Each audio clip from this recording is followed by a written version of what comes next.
Bonjour à tous, bienvenue dans Direct Santé, votre rendez-vous dédié à la santé et au bien-être de toute la famille.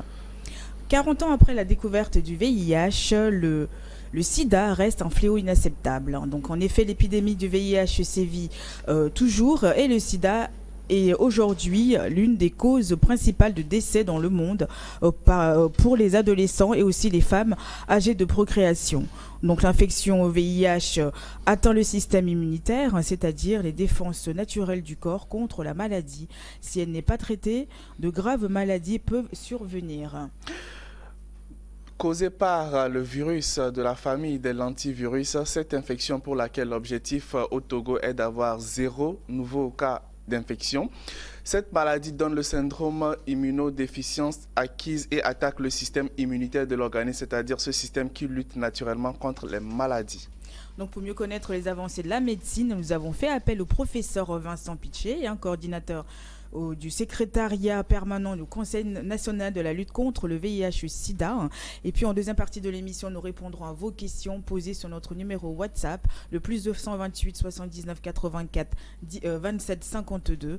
Et puis bien sûr aussi via notre page Facebook Direct Santé. Bonjour Dr Fessal, comment ça va? Bonjour, je vais bien. Très très bien. Donc là aujourd'hui, c'est bientôt aujourd'hui la journée mondiale du VIH/SIDA. Donc du coup, on a avec nous le professeur Vincent Pitché. Bonjour professeur. Bonjour madame. Ça va? Très bien, vous? Oui, en tout cas bravo pour tout ce que vous faites pour la population. Merci beaucoup, merci aussi pour ce que vous faites aussi à travers votre média pour sensibiliser aussi la population sur la santé, notamment la thématique de VIH/SIDA. C'est avec plaisir. C'est avec plaisir, vraiment, avec honneur de vous avoir avec nous ce matin. Ouais. Donc du coup, on va vous laisser nous parler un petit peu de cette maladie qui existe depuis 40 ans maintenant, c'est ça. Oui, c'est malheureusement en fait le 40e anniversaire, si on veut parler comme ça, parce que les premiers cas de sida ont été décrits en 81 et on est en 2001, ça fait 40 ans. Mais c'est vrai qu'en 40 ans, il y a eu beaucoup de progrès. Il faut se souvenir qu'entre 80 et 90, c'était vraiment les décennies noires, avec l'augmentation galopante, exponentielle du virus et de l'épidémie dans le pays. C'est ce qui a mené à la fin des années 99, notamment en 2001 précisément, les hautes autorités du pays à mettre en place le Conseil national contre le sida, qui est présidé personnellement par le chef de l'État, pour coordonner au mieux tous les secteurs afin que tout le monde tire dans le même sens et lutte efficacement contre le VIH/SIDA. Et en 20 ans, il y a quand même des progrès parce que les médicaments antirétroviraux sont apparus. Le gouvernement a décrété la gratuité des ARV en 2008. Oui. Il faut rappeler qu'au début des années 2000 jusqu'en 2006, le coût moyen de traitement était de 300 000 francs CFA par mois. Et le VIH, c'est un traitement chronique. Et donc, les médicaments existaient, mais c'est difficile à la population de les avoir. C'est en décrétant la gratuité, ça permet d'accroître le nombre de personnes qui sont sous traitement. Et ce qui fait qu'entre 2000 et 2020, on a réduit à peu près de 60% le taux de décès lié au sida. Mmh. Et on a réduit quand même la prévalence de nouvelles infections autour de 115%. Mais il y a encore de nouveaux défis.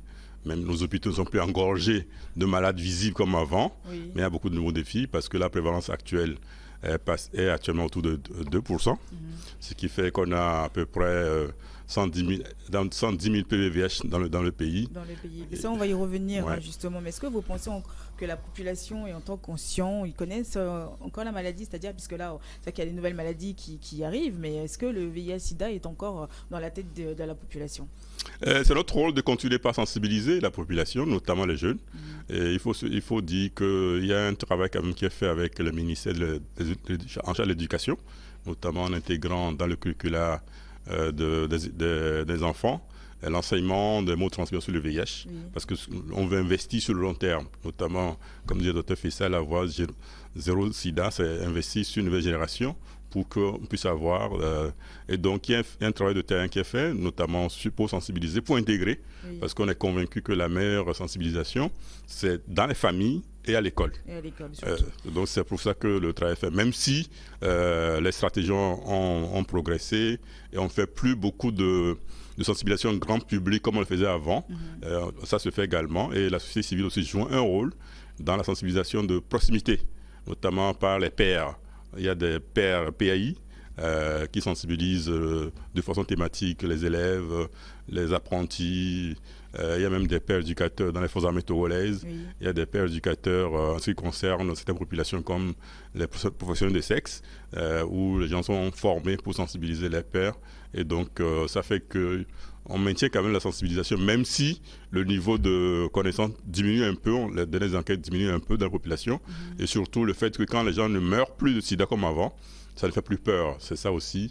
Et donc, il y a aussi le combat. ça aussi, c'est le combat mené. Oui. Voilà, justement, on a une vidéo pour vous. Hein, donc, c'est la population. On a une petite vidéo de micro-trottoir qu'on a fait. La régie, s'il vous plaît. Est-ce que vous connaissez le VIH-Sida? Oui, on en a tous entendu parler du VIH-Sida à travers les séances d'information, les sensibilisations aussi. Oui, on en a entendu parler lorsqu'on était au collège, au lycée. Souvent, quand on faisait le cours d'éducation civique et morale, on en a entendu parler. Oui. Le VIH-Sida, c'est un virus du sida. Le virus immunodéficience humaine, qui est à l'origine du syndrome immunodéficience acquise.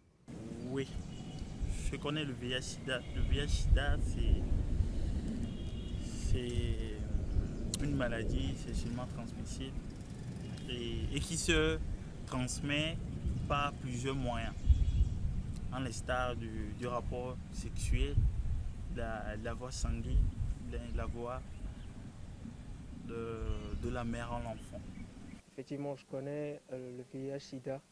C'est une maladie infectieuse sexuellement transmissible qui se transmet aussi par l'utilisation des objets tranchants qui sont déjà infectés et de la mère à l'enfant. Oui, je connais le VIH-Sida. C'est une maladie qui est infectée. Bon.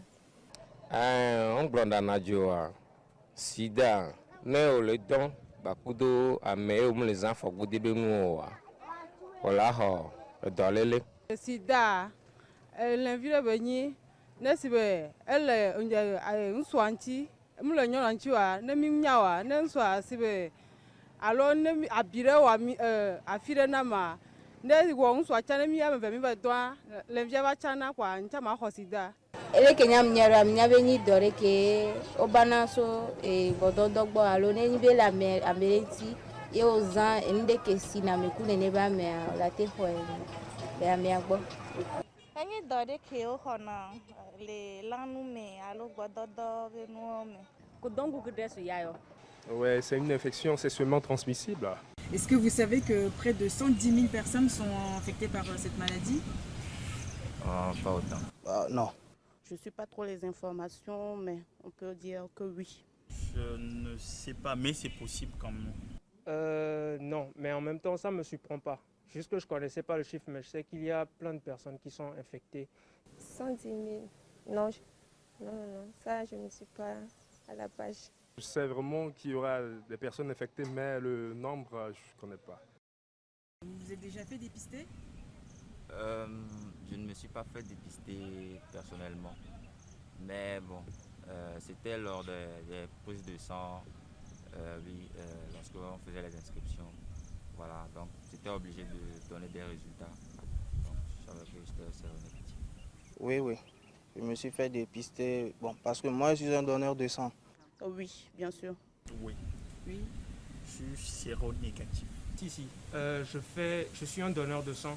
Donc à chaque fois, je fais attention à moi et à chaque don, on me donne les résultats de mes précédents dons. Oui, plusieurs fois. mo de kaba iko On analyse. On analyse. On peut l'enseigner. Eh bon, il y a moi. Malaba. Oui, à moins de fois. Donc voilà un peu, professeur, hein, pour le petit micro-trottoir qu'on a réalisé, donc pour voir un petit peu la vie de chacun, puisque c'est vrai qu'on n'en parle plus beaucoup hein, du VIH-Sida, donc on a vu un peu Dr Fessal. Hein, oui, essayez de voir quel était le niveau de connaissance, quel était le niveau d'apprentissage de la population face à cette maladie dont on est en train de parler ce matin. Parce que c'est très important de savoir le mode de transmission. Très important parce que c'est ça qui détermine la conduite à tenir. Et bon, moi, ça me rassure un peu de voir que la plupart, en tout cas l'échantillon qui a été interrogé, connaît à peu près. Et comme je disais tantôt, vous avez vu que c'était un 10 à l'école. Oui. Et comme je disais tantôt, nous avons travaillé pendant longtemps avec les deux ministères de l'enseignement pour inclure l'information sur le sida dans le curricula. Notamment SVT, tout ce qui est un peu éducation civique et morale, pour qu'ils puissent être informés.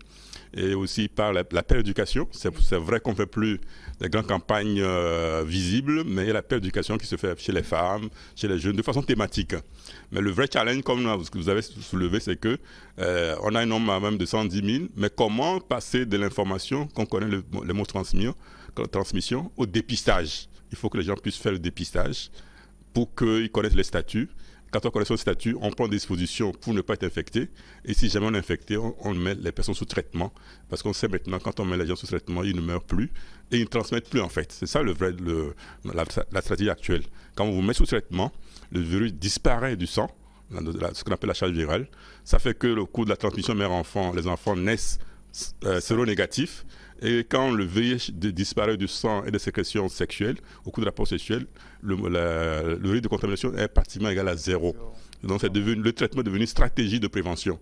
Donc notre challenge, c'est les 110 000 là, c'est de les trouver, parce que c'est une estimation, de les trouver, les dépister, les mettre sous ARV. Actuellement, on a 80 000, à la fin de l'année dernière, on a 80 160 personnes qui sont sous ARV au Togo.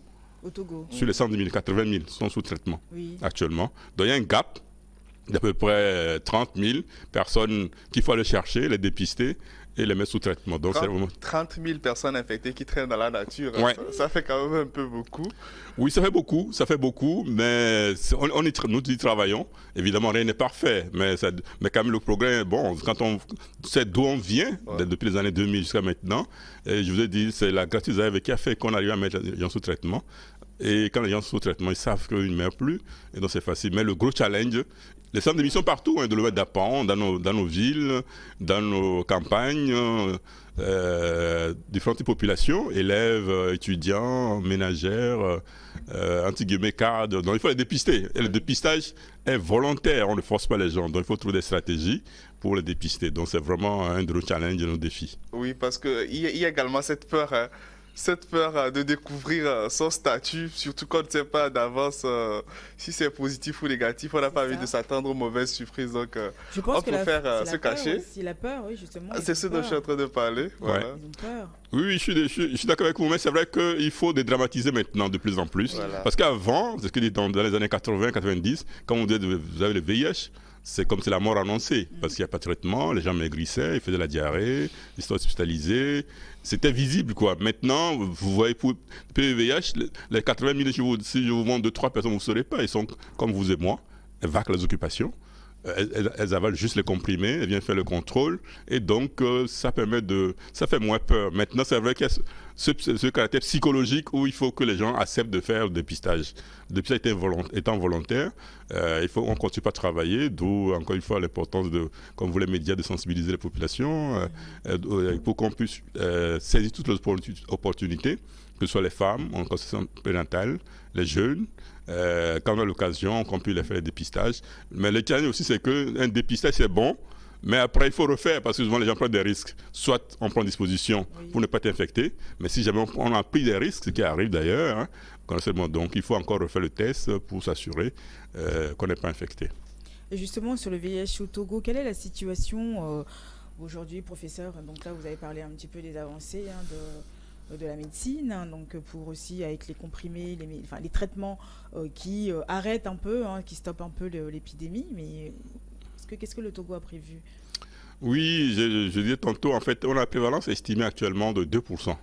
C'est pour ça, sur les 2%, quand on fait les estimations sur 8 millions de Togolais, on est à 110 000 VIH, personnes vivant avec le VIH. Ça, c'est théorique, ça, comme on dit. Maintenant, le challenge, c'est d'aller trouver ces 110 000 là, qui sont, entre guillemets, estimations des Togolais. Donc, il faut faire le dépistage. Et comme dit tantôt, le Togo a fait quelques progrès. On est à peu près sur le plan de traitement, sur les 110 000, 80 000 populations sous traitement. Et ce traitement est relativement efficace, pour ne pas dire très efficace. Je vous donne un exemple. Jusqu'en 2005, il fallait avaler à peu près 18 comprimés par jour. Wow.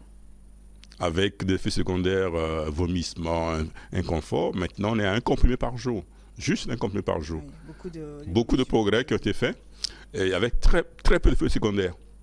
Et maintenant, le médicament est tellement efficace que si vous prenez bien correctement les médicaments, au bout de 6 mois, à peu près 1 an, le virus devient indétectable dans le liquide biologique. C'est-à-dire il ne circule plus dans le sang, il ne circule plus dans le lait, si c'est une femme enceinte, il ne circule plus dans la sécrétion sexuelle. Ça fait qu'on réduit le risque de transmission. Évidemment, on a des problèmes de prise en charge. Le sida est devenu une maladie chronique. C'est-à-dire, moi j'ai des patients que j'ai mis sous traitement depuis 1997, ils sont toujours là. Mais c'est comme une maladie chronique, il faut que la personne avale le comprimé tous les jours. Il faut un soutien psychologique, il faut que les gens soient moins stigmatisés dans nos milieux, ce qui n'est pas encore le cas malheureusement. Il y a encore plein de stigmatisation qui font que les gens se cachent encore pour avoir les comprimés. Les gens ont peur de dire je suis positif et donc dans les familles aussi, quand la femme enceinte va en conseil prénatal pour se dépister, quand elle revient, elle dit ça à son conjoint, parfois ça crée des problèmes, et donc il y a encore ces problèmes qui font que on n'arrive pas à bien cerner tous les 110 000 cas, à les amener dans les hôpitaux, dans les sites de soins pour les dépister. Donc les gros challenges, c'est vraiment l'aspect prévention mère-enfant, l'aspect dépistage, l'aspect de lutte contre la stigmatisation, mais surtout, on doit surtout progresser à mettre le maximum de personnes sous ARV, parce que c'est gratuit, même si c'est un coût. L'État paie, en général on explique aux gens, en aval, vous venez, on vous donne des médicaments gratuitement, mais chaque année, l'État dépense autour de 10 milliards de francs CFA à peu près pour acheter des médicaments de façon continue pour que non seulement les anciens malades sous ARV continuent pas à l'avoir, mais les nouveaux qu'on dépiste, on puisse les mettre sous traitement pour qu'ils ne meurent pas, donc qu'ils soient en bonne santé, et de deux, qu'ils ne transmettent pas le VIH à d'autres personnes. Justement, professeur, on va revenir juste après, on va marquer un temps de pause, on revient juste après les informations. Restez avec nous.